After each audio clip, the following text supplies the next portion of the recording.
오늘은 10월 10일이죠. 그죠? 대만에서 오늘은 쌍십절이라고 큰 명절이 있습니다. 제 페이스북에는 작년 오늘 눈이 내렸다고 또 이렇게 알려주시더라고요. 우리가 겨울을 이제 살면서, 겨울을 지나면서, 그리고 어쩌다가 마이너스 40도를 겪으면서 이 겨울에 대해서 우리가 공감하고 체감하고 추운 겨울을 보내는 사람들의 그 말을 어느 정도 이해를 합니다.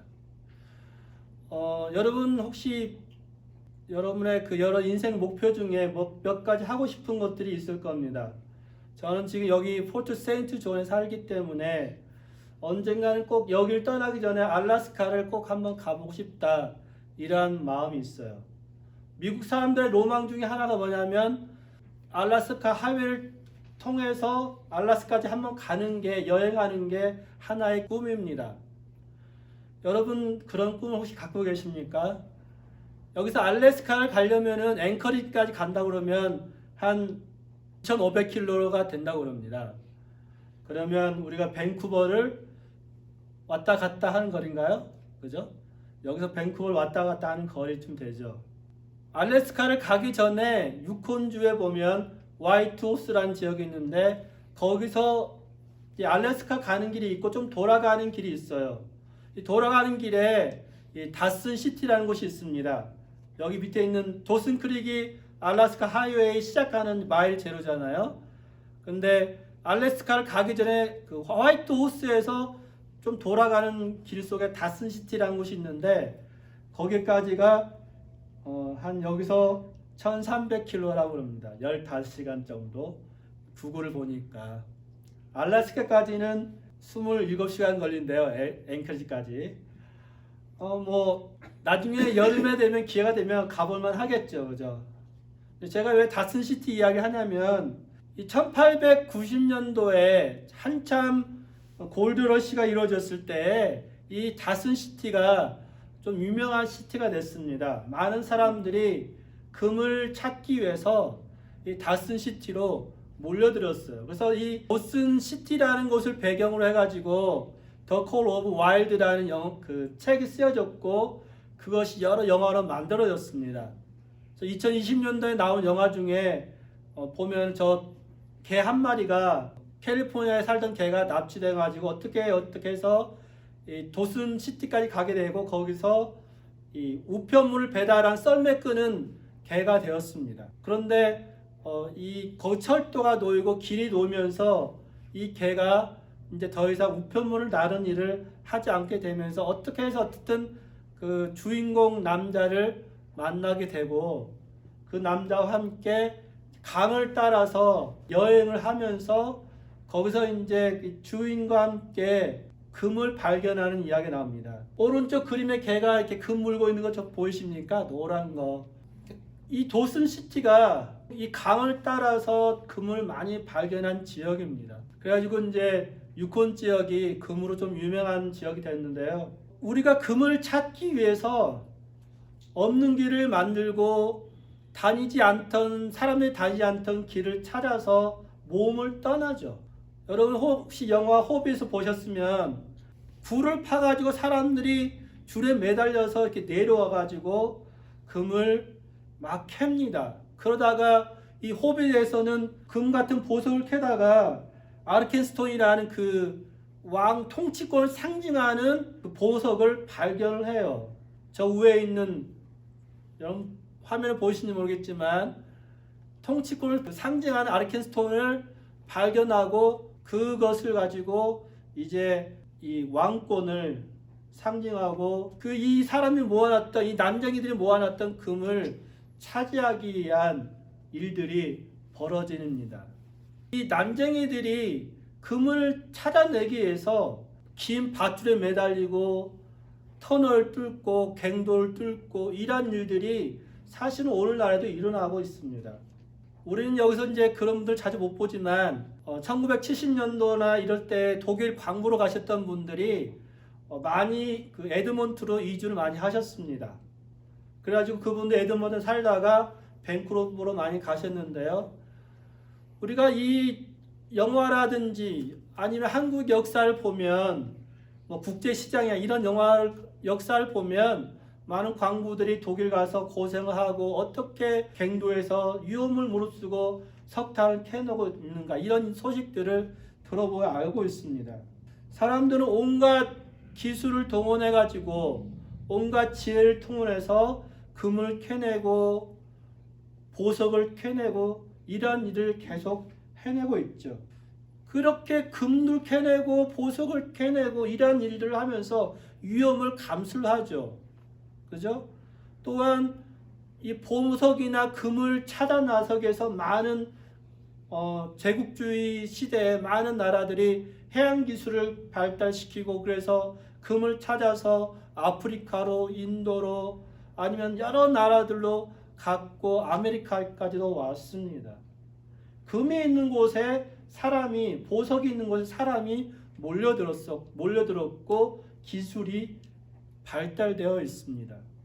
똑같이 석유도 마찬가지죠. 석유도 돈이 되니까 강대국들이 중동을 모여들었고 이제는 미국에서 석유가 나니까 미국 군대가 중동에서 많이 철수하고 빠지고 이러한 국제 관계 속에서 우리가 살고 있습니다. 오늘 본문 말씀을 보시면 1절부터 보시면 이 금이나 은이나 이런 것들을 캐기 위해서 사람들이 갱도를 파고 광산을 만들고 혹은 돌을 깨고 마치 이곳에 가스가 나잖아요. 이 지역에 가스가 나기 때문에 셰일 가스가 나기 때문에 사람들이 드릴을 이렇게 뚫고 내려가다가 어느 정도 내려가면은 L자로 옆으로 다시 구멍을 더 뚫고 더 갑니다. 그러다가 이게 이제 여기다 그 폭약 장치 같은 걸 딱 설치해가지고 금을 쫙 내죠. 그러면서 가스나 석유가 쭉 빨아 나올 수 있도록 그런 장치들을 개발한 것처럼 사람들이 이런 기술을 통해서 금이나 은이나 보석들을 찾아내죠. 그리고 4절 말씀처럼 아까 우리 앞에 영상 보셨던 것처럼 매달려가지고 줄에 대롱대롱 매달려서 금을 캐내고 그렇습니다. 그래서 6절 보시면 그 돌에는 뭐가 있어요? 청옥이 있습니다. 청옥하면 여러분이 감이 잘 안 오죠? 사파이어예요. 사파이어로 캐내고 뭐 사금이든 이런 것들을 발견해냅니다. 근데 정작 사람들의 지혜가 완전한가? 정말 완벽한가? 모든 지혜를 다 갖추고 있는가? 그런 질문을 던져보게 됩니다. 여러분 한번 5절 말씀 보시겠습니다. 5절 말씀 보시면 음식은 땅으로부터 나오나 그 밑은 불처럼 변화했도다 이렇게 이야기합니다. 욥은 기본적으로 우리보다 지금 2500년 이전의 사람입니다. 이 욥이 땅의 구조를 이야기할 때 이 지각 밑에 있는 그 멘트를 지나서 이 지구에 외핵과 내핵이 있는데 지구가 용암으로 되어 있다는 것, 그 속에서 용암이 흘러나온다는 것을 알고 있습니다. 그렇게 이런 표현을 하고 있는 거죠. 근데 이렇게 지구의 구조가 지각이 있고 멘틀이 있고 외핵, 내핵이 있다는 것은 1900년 초에 발견됐어요. 전파 같은 걸 통해서 1900년도 초에 발견을 했죠. 사람의 지혜가 뛰어난 것 같지만 이미 하나님은 사람에게, 하나님 믿는 백성에게 이 땅의 구조가 어떻게 되어 있는지를 미리 알려주셨습니다. 여러분 오늘 성경 말씀 가운데 25절 말씀 보실까요? 25절 말씀 보시면 바람의 무게를 정하시며 물의 분량을 정하시며, 우리가 바람이 무게가 있다고 어떻게 생각하겠습니까? 그렇지만 욥은 지혜가 있어서, 하나님이 주신 지혜가 있어서 공기가 무게가 있다는 것을 알았습니다. 공기의 무게가 얼마나 될까요, 여러분? 공기의 무게는 사람이 손바닥을 펴면 20kg의 무게로 우리 손바닥을 누르고 있습니다. 이게 감이 잘 안 오죠. 근데 한 평 땅에 다 성장한 코끼리 5마리, 6마리가 한 평 땅을 누르고 있는 거예요. 근데 우리 사람은 그것을 견뎌내고 버텨내고 있죠. 그렇죠? 이 공기의 무게를 견뎌내고 있습니다. 제가 슈퍼맨을 동원했는데요. 밑에서 공기가 눌러내리면 그걸 다시 밑에서 미는 힘이 있기 때문에 그 무게를 우리가 견디고 살고 있는 거죠. 또 우리는 공기의 무게에 대해 전혀 생각을 하지 못했습니다. 그런데 17세기에 파스칼이라는 철학자가 공기의 무게를 이야기하면서 이 성경 말씀을 보았는지, 이분도 원래 신부였거든요. 파스칼이라는 분도 수도사였는데 이분도 명상을 하면서 주의 말씀을 묵상하면서 공기의 무게를 생각했는지 이 파스칼이 그런 얘기를 꺼내면서 공기의 무게를 이야기할 때 PA로 씁니다. 파스칼의 이름을 차용한 거죠. 하나님을 믿는 사람들에게 이러한 지혜를 요백에 주셨고 파스칼한테 주셨고, 지혜가 우리한테 있지만은, 지식이 우리한테 있지만은 그 지식이 완벽하지 않고 우리에게 하나님의 지혜가 필요하다는 겁니다. 그래서 사람들은 지혜를 사기 위해서 많은 노력과 돈을 투자합니다. 우리 12절 말씀 같이 읽겠습니다. 12절입니다. 그러나 지혜는 어디서 얻으며 멍철이 있는 곳은 어디인고. 13절입니다. 그 길을 사람이 알지 못하나니 사람 사는 땅에서는 찾을 수 없구나. 사람이 완전하신 하나님의 지혜를 알지 못하기 때문에, 찾지 못하기 때문에 금은 갱도를 뚫고 광산을 만들고 이렇게 하면서 금과 은과 여러 가지 보석을 찾아내지만은 지혜는 찾아낼 수 없다는 거예요. 그래서 사람들이 그 지혜를 사기 위해서 오늘날은 어떻게 합니까? 예전부터 계속 사람들은 철학자들의 말을 듣습니다. 철학자라는 것은 철학을 사랑하는 사람입니다. 그래서 철학자들의 말을 통해서 지혜를 얻으려고 하고, 오늘날에 계속 유행하고 있는 인문학 강좌를 통해서 뭔가 지혜를 발견해 보려기도 하고, 혹은 사업하고 투자하는 사람들은 투자 성공한 사람들의 강연에 참여하기도 하고, 혹은 무슨 컨설턴트 회사 사람들을 도움을 받기도 하고, 그렇죠? 또 어떤 사람들은 전직 대통령을 오찬에 초대해가지고 식사 한 끼에 1,000만 원이 넘는 식사를 하면서 그들의 지혜, 그들의 지식을 듣고 또 몇십억에, 몇천억의 돈을 그들에게 줍니다. 그 지혜로, 그 지식으로 돈을 벌기 위해서. 그게 세상입니다. 그런데 15절부터 보면 성경 말합니다. 그 어떠한 순금이나 은이나 오빌의 금이나 사파이어나 루비나 수정이나 정금이나 황금이나 진주나 산호나 혹은 구스의 황옥으로도, 19절에 구스의 황옥으로도 이러한 지혜를 살 수 없다고 말하죠. 저는 사실 이러한 그 탄생석에 대해서는 성경적이지 않다고 생각하기 때문에 믿지는 않지만 젊은 사람들이 좋아하니까 제가 한번 구글에서 빌려와 봤습니다. 오늘 본문 예를 들어서 16절에 나오는 청옥수, 이건 사파이어예요. 그리고 남보석, 이건 루비입니다. 여기 12가지 보석 중에 나오죠. 지금 여기 나오는 그 보석의 리스트가 뭐냐면 그 당시 여성들이 좋아했던 아주 인기가 있었던 한 13가지 정도의 보석을 들어서 이야기하고 있습니다. 여기 탄생석에 들어가는 것도 있고 안 들어가는 것도 있지만은 그 당시 여성들이 좋아했던 보석들의 13가지 정도의 보석들을 들어서 이야기하면서 그것들로도 지혜를 살 수 없다라고 이야기하는 거죠. 19절에 보면 구스의 황옥이 나옵니다. 구스의 황옥은 11월 달이 탄생석에 보면 토파즈죠. 토파즈입니다. 에디오피아에서 나오는 이 토파즈로도 이러한 하나님의 지혜를 살 수 없다라고 성경은 말하고 있습니다. 여러분, 나는 무슨 석이구나, 지금 그걸 보시지 마시고 이런 보석으로도 하나님의 지혜를 살 수 없다고 계속 성경은 말하고 있어요. 저는 오늘 본문 말씀을 통해서 보면서 사람이 땅에 들어가기 쉬울까 아니면 바다에 가기 쉬울까 이런 생각도 해봤습니다. 땅에서 그래도 파고 들어가 숨을 쉴 수 있잖아요. 근데 바다는 핵 잠수함이 살지 않는 이상 바닷속에서 계속 살 수 없잖아요. 그런 쓸데없는 생각도 해봤지만 지금 바다가 뭐라고 이야기합니까? 바다도 뭐라 말하냐면 14절에 보면 그 지혜도 내 안에 있지 않다라고 이야기해요. 내 안에, 우리 안에 그 지혜가 있지 않다. 그 지혜를 찾는 방법, 찾는 길, 지혜가 어디 있는지는 나도 몰라. 이렇게 이야기하는 거죠. 그래서 지혜는 교환할 수 있거나 매매할 수 있는 혹은 비교할 수 있는 어떤 가치를 측량하기에 어려운 것이 바로 지혜입니다. 특별히 오늘 욥은 우리가 고난의 대명사라고 잘 알고 있습니다. 고난을 통해서 얻게 되는 그런 지혜는 다른 사람들한테 전달되지 않아요. 내가 그러한 고난을 받아보기 전까지는 그 고난이 잘 전해지지 않고요. 또한 그 고난을 서로 사고 팔질 않아요.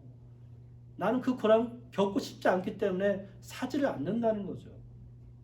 지혜가 어디 있는지, 어디에서 오는지는 정말 생물도 모르고 높은 하늘에서 이 땅을 바라보는 새들도 모른다는 거죠. 우리 20절, 21절 말씀 읽겠습니다. 그런즉 지혜는 어디서 오며 명철이 머무는 곳은 어디인가? 모든 생물의 눈에 숨겨졌고 공중의 새에게 가려졌으며. 정말 민감하고 예민하고 뭔가 이 감각이 발달된 동물도 생물도 지혜가 어딘지를 몰라요. 그리고 사람도 연어가 아래서 깨어나서 바다로 갔다가 다시 자기가 깨어난 그곳으로 돌아오는 이치를 잘 모르죠. 공중의 새도 높은 곳에서 바라보아도 오늘날은 인공위성이 발달돼 가지고 높은 하늘에서 뭐 전쟁이라든지 여러 영화를 봐도 바라보지만은 완벽하게 그 지혜를 어디 있다 말할 수 없다는 겁니다. 22절 말씀입니다. 같이 읽겠습니다. 멸망과 사망도 이르기를 우리가 귀로 그 소문을 들었다 하느니라. 여러분, 사람들이 볼 때 자기가 깨달은 가장 이건 정말 중요한 거라고 생각되는 것들을 이야기하는 경우가 참 많이 있습니다. 본래 지식이 우리가 알고 있는 지식을 어떻게 잘 사용하는가, 그것이 바로 지혜잖아요. 그런 것처럼 죽기 이전의 사람은 자기가 살아온 과거의 삶을 통해서 이것이 지혜라고 말하는 것들을 죽기 전에 말합니다. 혹은 장례식장에 가서 사람들은 장례식장 안에서 인생의 그 허무와 가장 가치 있는 것이 무엇인가를 생각하게 됩니다. 그러나 그 죽음도 장례식장도 완전히 지혜가 어디 있다라고 말하지 못한다는 겁니다. 오직 하나님만이 지혜에 이른 길을 아시고 지혜가 어디 있는지를 알려주십니다. 우리 23장 말씀 같이 읽겠습니다. 하나님이 그 길을 아시며 있는 곳을 아시나니. 오직 하나님이 지혜가 있는 길을 아시고 지혜가 이르는 길을 아신다라고 오늘 성경은 말해주고 있죠. 여러분 잘 아시는 스토리 중에, 성경 이야기 중에 솔로몬이 열왕기상 3장에 보면 솔로몬이 기브온 산당 기도할 때 하나님께서 물어보신다. 내가 너에게 무엇을 줄까라고 물어보십니다. 그럴 때 솔로몬이 저는 어리기 때문에 지혜가 부족합니다. 내가 이 많은 백성을 다스릴 수 있기 위해서는 이 백성을 재판하고 이 백성의 말을 들을 수 있는 그런 지혜, 귀가 필요합니다 라고 하나님께 이야기하니까 하나님께서 네가 보물과 재물과 보석과 그런 걸 구하지 않고 지혜를 구하였다라고 말씀하시면서 하나님 솔로몬에게 지혜를 주시고 덤으로 다른 보화들을 주십니다. 이런 솔로몬의 지혜를 듣고 남방 여왕이 솔로몬을 찾아오죠. 솔로몬의 지혜를 듣기 위해서. 여러분 이 이야기는 아시고 계실까 봅니다. 그런데 예수님께서 마태복음 12장에 이런 말씀하십니다.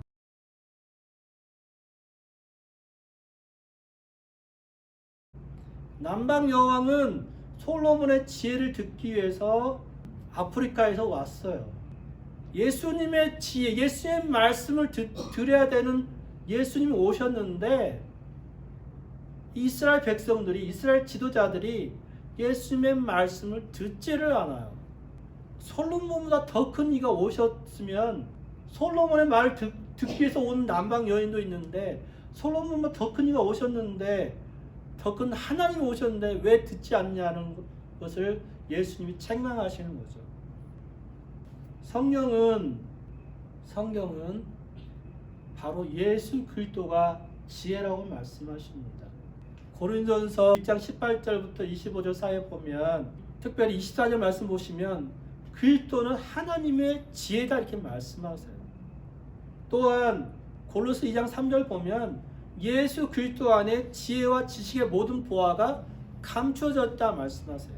다시 말해서 사람한테는 완전한 지혜가 없고 사람 속에서 그 안에서 그 지혜를 찾을 수 없지만 예수님을 통해서 예수 안에 감춰진 그 지혜, 그 지혜를 예수님을 통해서 찾을 수 있고 예수님이 그 지혜라고 우리에게 말씀해 주시는 거예요. 앞에 여러분 그림을 보셨지만 이 당시에 욥이 성경을 기록된 이 말씀을 말할 이 당시에 땅의 구조가 어떻게 되어 있는지, 바람의 공기의 무게가 얼마인지 욥은 그것을 알고 있었고 분별할 수 있었습니다. 왜? 하나님부터 그러한 지혜를 받았기 때문에. 우리 본문 말씀을 다시 돌아가시면 24절입니다. 우리 23절부터 다시 읽을까요? 하나님이 그 길을 아시며 있는 곳을 아시나니 이는 그가 땅 끝에까지 감찰하시며 온 천하를 살피시며. 네, 하나님이 땅 끝까지 감찰하시고 살피신다는 거죠. 보신다는 거죠. 또 온 천하를 살피신다고 말씀하십니다. 사람의 눈, 사람의 생각 한계가 있지만 하나님은 온 땅을 인공위성이 다 바라보는 것 이상으로 다 보시고 살피시고 감찰하신다고 말씀하세요. 그 말은 우리 개개인을 하나님이 보시고 살피신다는 거죠. 하나님이 멀리 계신 하나님이 아니라 지금 내 안에서 여러분의 영혼을, 여러분의 그 마음을, 중심을, 생각을 보시고 살피시고 계십니다. 그렇기 때문에 우리에게 위로가 있고 소망이 있는 겁니다. 지금 이 욥기에 나온 욥은 많은 고난 가운데 처해 있습니다. 자녀 10명이 죽었습니다.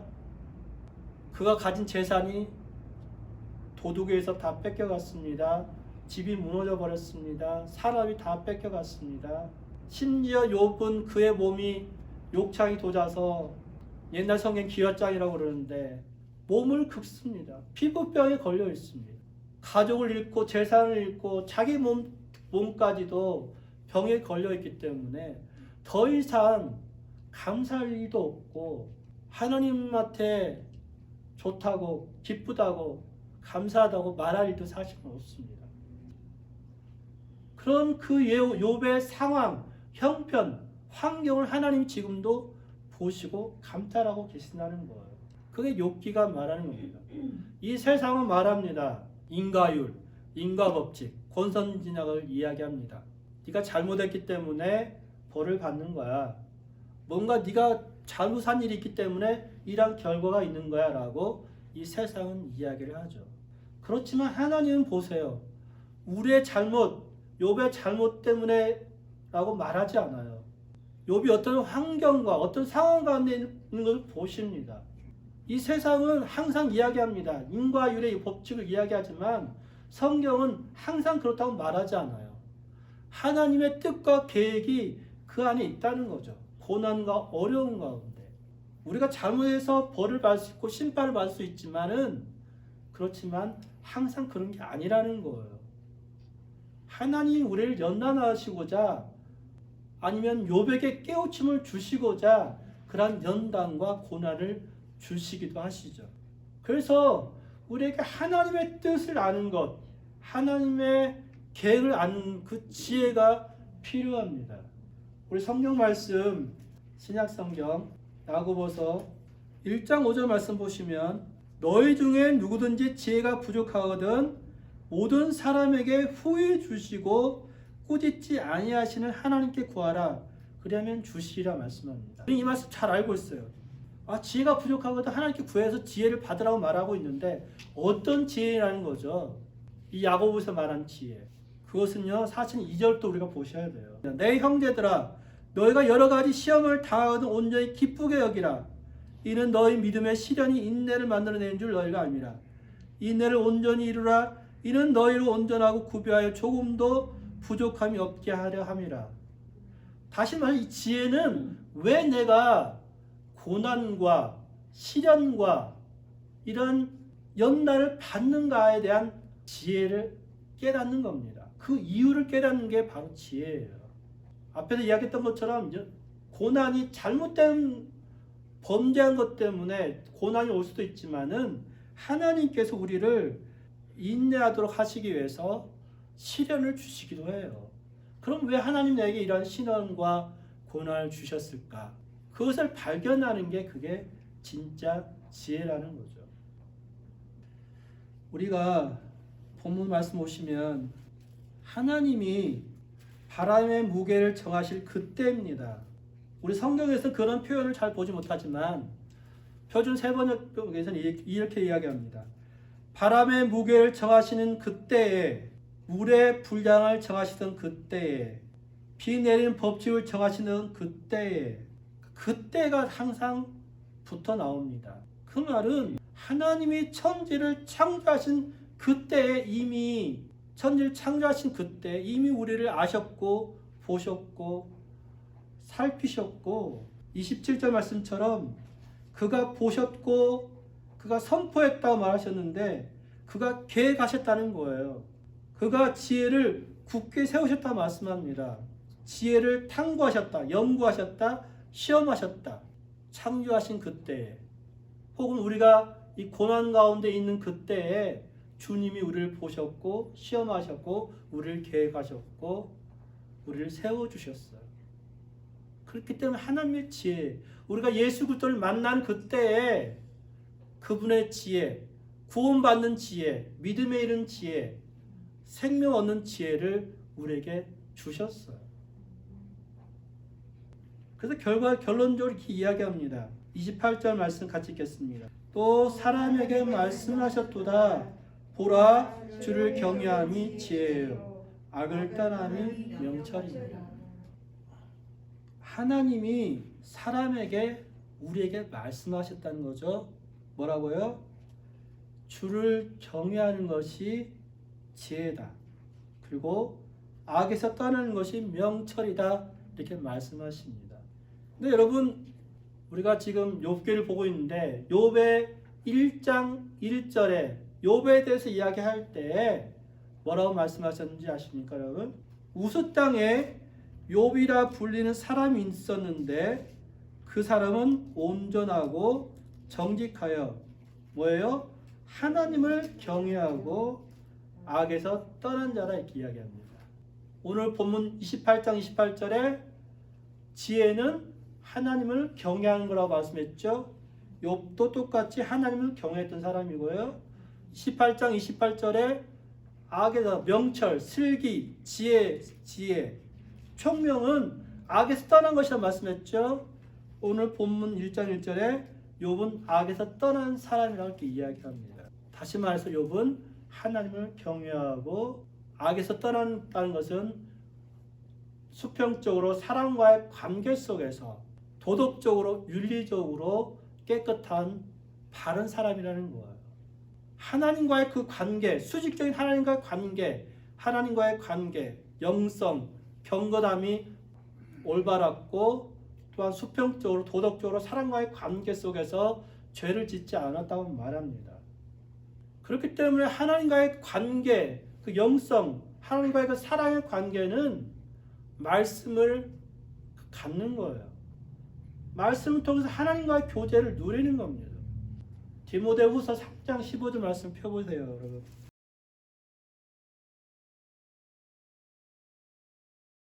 성경 안에 예수로 말미암는 구원에 이르는 지혜가 있다고 말씀하세요. 그래서 성경을 보라고 말씀하는 겁니다. 그래서 드려야 되는 거죠. 하나님의 말씀 드려야 되는 겁니다. 우리의 믿음은 아는 것부터 시작합니다. 헬라식으로 말한다면 아는 것부터 믿음이 시작되지만요. 믿음은 하나님을 경험해야 돼요. 성경을 보지 않고 어떻게 여러분 성경을 읽지 않고 어떻게 하나님을 예수님을 알겠습니까? 그래서 우리가 정말 욥기서 말하는 이 지혜, 그 하나님을 경외하고 하나님의 바른 관계 가운데 있고 악에서 떠나는 거죠. 우리가 살다 보면 종종 다른 사람들과 대화를 하다가 어떤 논쟁거리에 대해 서로 공방을 하게 됩니다.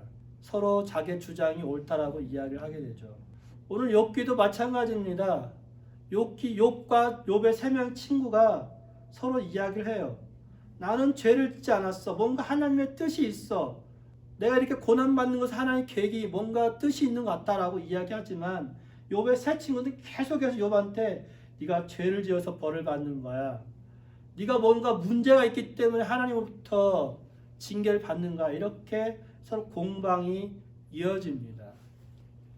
이런 때에, 이런 논쟁이 이루어지는 그때에 정말 하나님께서는 욥의 말씀이, 욥의 말이 옳다고 인정해 주십니다. 욥의 지혜가 옳다고 인정해 주십니다. 다시 말해서 하나님의 말씀이 그것을 인정해 주는 거죠. 우리가 정말 까닭없이 어려움을 당할 때 있습니다. 아니면 부당한 현실 가운데 처할지도 모릅니다. 그리고 우리가 악인들의 형통한 것들을 보게 될 때 참 많습니다. 왜 저 사람은 죄를 짓는데 저렇게 잘 되고 나는 왜 이렇게 어려움을 당하는 것일까? 이런 현실이 우리 앞에 늘 보여집니다. 그럼에도 불구하고 우리가 하나님의 그 신령한 지혜를 찾을 때에, 고난 가운데 우리가 지혜를 발견할 때에 하나님 앞에 감사할 수 있고 우리의 고난을 인내할 수 있습니다. 우리가 현재 처한 위치 때문에, 어려움 때문에 낙심하는 것이 아니라 하나님의 계획이 있다는 것을 믿기 때문에 감사하고 인내하고 참아내고 또 오늘을 견뎌내는 거죠. 마지막으로 제가 추수감사절을 보내면서 우리의 지금 현재 상황이 어떻지 간에, 그리고 지난 10개월 동안, 9개월 동안, 2021년도 지난 9개월, 10개월 동안에 있었던 많은 일들 가운데 어떠한 감사가 여러분한테 있는지 모르겠지만 우리가 오늘 이 시간 예수 그리스도 안에서 감사의 제목들을 찾고 기도했으면 좋겠습니다. 오늘 보면 여기 나오는 기도 제목들은 제가 성경에 나오는 지혜에 관련된 구절들을 가지고 기록해 놓았는데요. 정말로 앞에서 설교 때 말씀드렸던 것처럼 예수 그리스도가 하나님의 지혜이십니다. 예수 안에 지혜가 감춰져 있습니다. 에베소의 말씀처럼 우리 안에 지혜와 계시의 영으로 충만해져서 여러분의 하나님의 그 뜻, 이것을 발견하시고 우리의 삶이 그렇게 하나님이 기뻐하시는 삶, 정말 하나님을 경외한 삶으로 선한 열매들, 성결과 화평과 관용과 양순과 긍휼과 이런 선한 열매들이 가득 더 맺혀지시기를 축원드리겠습니다.